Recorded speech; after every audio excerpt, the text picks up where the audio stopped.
Good morning. It is June 30th. So we are at the third of the way through the 100-day battle for many of the old school guys. This is the 4th of July weekend, of course. And that will be an extended weekend with the day following on Tuesday. Online today, we got Dr. Tyler Carr, Dr. Shawi Wu, Dr. Dave Gardner, and Pamela Sherratt. And Dr. Wu, you're going to lead us off with the latest in insect problems. Hey everyone, today I have two topics to mention about. One is about the Japanese beetle adult flight. So we have observed the adult activity in the southeastern areas, mainly in the Dayton to the Akron areas. But in the northwest areas, we have not seen obvious adult flights yet. But we still need to keep an eye on that to watch. And another thing I want to mention is the annual progress weevil. So this image shows how they look like, the adult of annual progress weevil, and then there's the larval. And you can see they can cause significant damage on the short mown grass. In the past, we think they mainly feed on the annual grass, but actually they can also spread onto the creeping grass and cause damage. So in the next couple of weeks, you may say the adult activities not only possibly in your annual grass, but also keep an eye on the creeping grass as well. But if you see them, don't get panic. And I would say, unless the adult population reach a high levels, otherwise put a hold onto the spray, because there's quite a long time for the adult activities from the early emergence to the late emergence. So for the short residual activities of the adolescents, you might need to do multiple applications to address the goal. So we normally recommend novelty sites, and it's more effective for control of the pests. And also because these pests might have been brought over by the salt production from other areas that already built up resistance issues. So unless necessary, otherwise I would say put a hold onto the spray, especially the pyrethroid products. That's what I have. Thank you. Thanks, Dr. Wu. All right, next up, Dr. Dave Gardner. All right, good morning, everybody. So yes, here it is, the end of June, and the host has disabled participant screen sharing.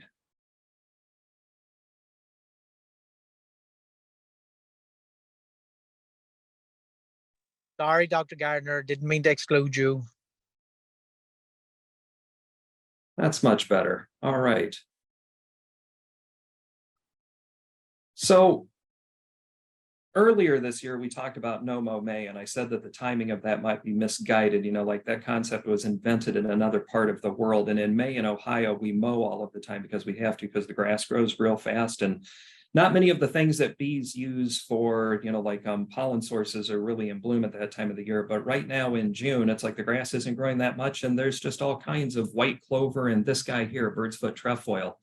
And so those of you that are interested in this kind of thing, I guess this is my first plug for, you know, instead of calling it no mow May, maybe next year we should study no mow June, that might be a more appropriate idea. Meantime, if you're trying to get rid of this or other broadleaf weeds, a reminder that you should apply those in the early morning on cooler days during the summertime, and avoid applications of broadleaf herbicides when temperatures are above 80 degrees.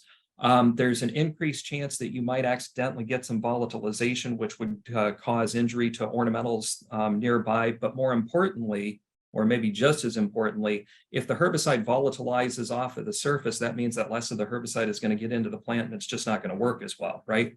So if you're using those products at this time of the year, make sure you do it during cooler parts of the day or on cooler days. Now, in Columbus, in the month of June, over the last 28 years, the average temperature has been 72.2 degrees for the month of June, okay? The standard deviation has been 1.9 degrees, and the empirical rule tells us, I teach statistics when I'm not talking about stuff like this, that 68% of the time, the average temperature should be, roughly within 2 degrees of that 72.2 and 95% of the time within 4 degrees of that 72.2. Well, June so far, and this is the last day of the month, the average temperature is 69 degrees, which is 1.68 standard deviations below the mean. And again, if this was my statistics class, I would show you all about how to use a normal probability table so that you could see that this is in the 5th percentile this month. So roughly out of every 20 years, you would say that this has been the coldest one. Now, I could have skipped all of this nonsense and just pointed out that it was the coldest month of June since 2003, when the average temperature was 67.3. Or I could have also said that it's been warmer in May twice since 2012. In any event, it's been kind of cool this month, right? And it's also been a little bit on the dry side, right? Parts of the state have been in and out of moderate drought. And so some of the ramifications for that is that our annual grasses like crabgrass and goosegrass are kind of in suspended animation. Crabgrass is the lighter green grass on the right side of the image. Goosegrass is this little guy next to the pinhead here. And you see that all of these are still really, really small. Now, if you're closer to a heat sink like a sidewalk, those grasses might be a little bit further along, but a lot of our annual grasses are kind of stuck in suspended animation right now, but it is supposed to warm up a little bit in July, and it's also supposed to get a little bit wetter. And so I would expect that all of these tiny little plants are going to become large, and you're going to, start to become, it's going to start to become quite a bit more noticeable here in a couple of weeks.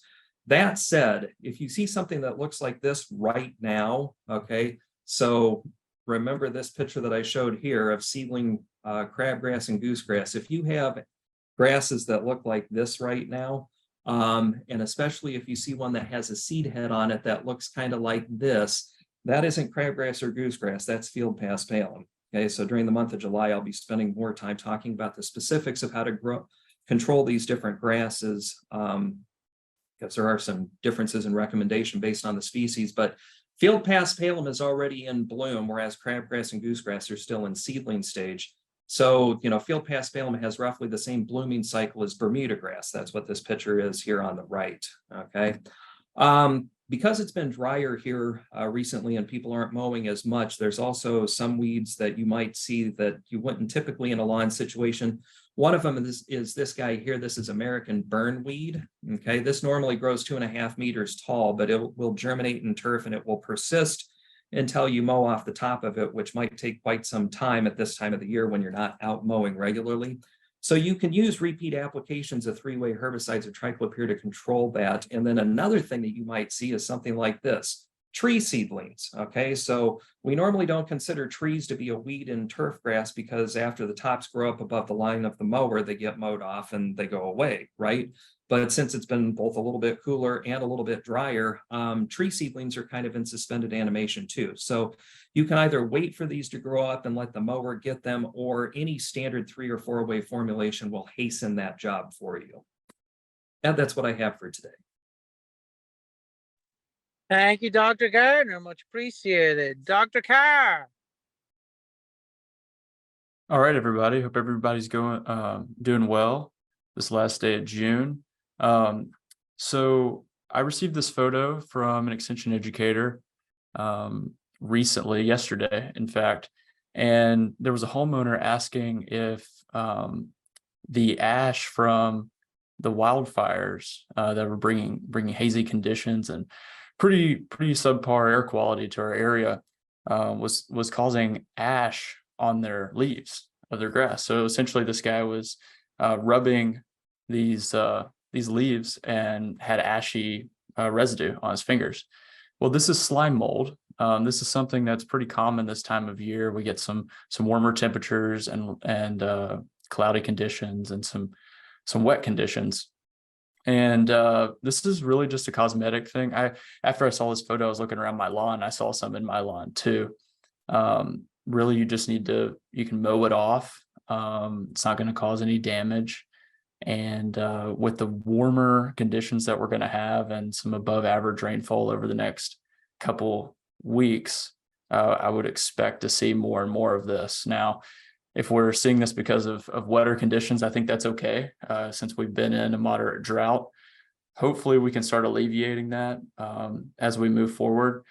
talking to a lot of people recently, they're starting to recover from drought stress. So that's a good thing, especially as we get into the summer and we may have some drier conditions ahead.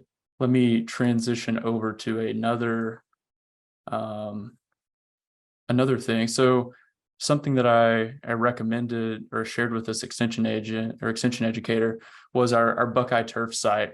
And you can find resources on things like slime mold and lots of other things through our fact sheets. Sometimes it's difficult to search through Ohio line. So we tried to make it easier for you through Buckeye Turf. You click extension and then fact sheets.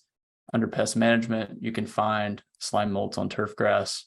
And like you could see on the previous image, there are many fact sheets available. We're going to keep building those so you guys can have great resources. So that's all I have. Thank you, Dr. Carr. The inimitable Pamela Sherratt before she jumps across the Atlantic on us. Good morning, everybody. So I have a couple of things to address this week. I wrote an article about the pros and cons of perennial ryegrass for the SFMA magazine, and I'm still continuing to get questions from that on email.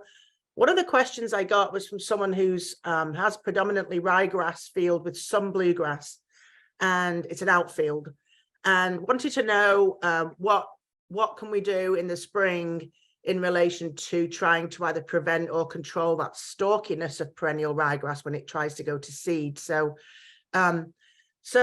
flower, turf grasses do flower. They have an inflorescence. This is Pararannua and this is tall fescue, both from my yard. So these are in flower right now. And then the culm or the stem or the stalk, which you can see here, has nodes and internodes. And in May, perennial ryegrass also has this feature, morphological feature, but they're very stalky. They're very tough. And so when you mow the fields, it's very difficult to get a uniform cut. They can look brown and ragged. I talked in the article about some of the newer varieties perhaps being finer textured and also keeping sharp mower blades being the key. The specific question he had was about plant growth regulators. Can we use those or other cultural methods? So culturally, Dr. Aaron Patton's done a lot of work looking at nitrogen programs in the spring, concluding that, slow release nitrogen sources in the spring to keep a steady growth rather than a flush of growth.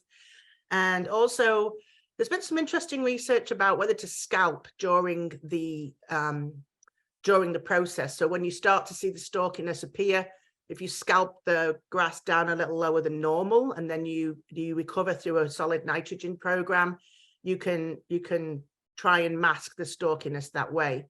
In relation to plant growth regulators, I'm not aware of any research that's been done on perennial ryegrass for seed head suppression.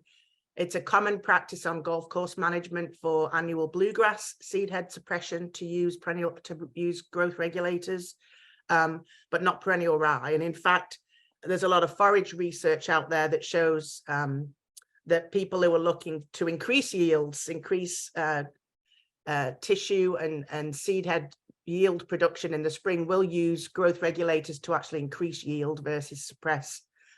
So no, not that I'm aware of. We don't have a plant growth regulator out there that's going to prevent that, but maybe that's some kind of cool research that one of us can do sometime at the turf farm. The second question I had was about, then it was from the same person, has a mix of perennial ryegrass and Kentucky bluegrass outfield. And should he kind of give up on the bluegrass and just go 100% rye because the bluegrass is so difficult to germinate and establish? It's very slow and it's very difficult for it to outcompete the weeds, etc. I would say definitely not. My stance has always been that the two mix very well together. I've had sports field managers who've gone 100% rye and then been burnt with things like grey leaf spot. We have at least 3 diseases that kill turf quickly. So, we have brown patch, we have Pythium, we have grey leaf spot. And if you're 100% rye, you can have big problems very quickly. So We always say that they make a great mix together. They look kind of alike. You can mow them at the same height. You can stripe them up and make them look real pretty for games. If the mix heavily favors ryegrass, it will dominate. So wherever possible, put out 100% bluegrass when the conditions are favorable. You will need irrigation and a solid nitrogen program to encourage the bluegrass. Also, there are varieties that seed and establish a little quicker. Dr. Leah Brillman, I heard her speak many years ago about these larger seeded varieties that will establish much quicker. I did always find it fascinating, though, when I asked how a turf manager would know that, she said, well, they have to call me. So, but talk with your seed supplier, talk with your seed supplier and talk about some of the bluegrasses that do germinate quicker and more aggressive, and most importantly, don't have that long winter dormancy. So those are some of the things you can do. Just one or two more things, Ed. I wanted to thank everybody who came to the Ohio Sports Field Managers Association conference this week at OSU Athletics and OSU. We hit a record. We had 90 people at that conference, which is a record. It was fantastic. Drs. Gardner and Carr spoke at that. It was a great turnout, great to see everybody. Even though it's been 3 years since COVID, we're still starting to see people come out, and it's lovely to see everybody. So to give a quick plug for the fall seminar, OSFMA are having a fall seminar September the 12th in Canton, Ohio, at the Football Hall of Fame. We're still putting together the education program for that, but mark that down on your calendars, September 12th. I will be going on Wednesday. I'm flying to England, and I'm going to be visiting lots of golf courses and sports fields to mainly get content for my classes and my certificate programs. But if you follow me on Twitter, I'll be doing interviews, taking pictures and some videos. My handle is Grassy Brit. Maybe the OSU Turf will retweet me sometimes if it's good content. So yeah, just follow me along on that. I'll be there in England for the next couple of weeks, and hopefully my plan, because I'm visiting Everton's training facility, Finch Farm, next Friday. My plan is to do something live from there, but we'll see if technology cooperates. So that's all I have right now. Thanks, Dr. Nangle. All right, Pam. And I think you know a graduate there as well, right? Ed, can I add something about seeding bluegrass, I guess? So something that a lot of people are doing now, especially on the golf side, is using large slit seeders, attaching to the back of tractors. And that's a great way to increase seed to soil contact instead of just broadcast seeding. So if you're trying to get that bluegrass to establish, you may be able to go out a little bit earlier if you can slit seed it in. So there are lots of different slit seeders out there. I'm not going to name any brands or anything, but there are lots of good devices out there to help you with that. Thank you, Dr. Carr. Keeping his nose clean. Pam. No, just wanted to say thank you. Yeah, any tips like that, I think, for bluegrass, it's such a challenge on sports fields because it is so slow. So any tips like that, I think, are super helpful. Thank you. Okay. All right, just to wrap it up, was around the state quite a bit this week, visiting interns, students having great experiences. The one thing that kind of was mentioned a couple of times was there's still some residual effects from actually that winter storm. And so superintendents, because of the dry conditions we had in the spring and somewhat cooler conditions, superintendents have been struggling a little bit to kind of get the grass to wake up in a sense. And funnily enough, while we're not seeing any direct damage to turf from the wildfires, the haze is not really helping. As much as it's kind of keeping temperatures cool, maybe a little bit more comfortable in some ways.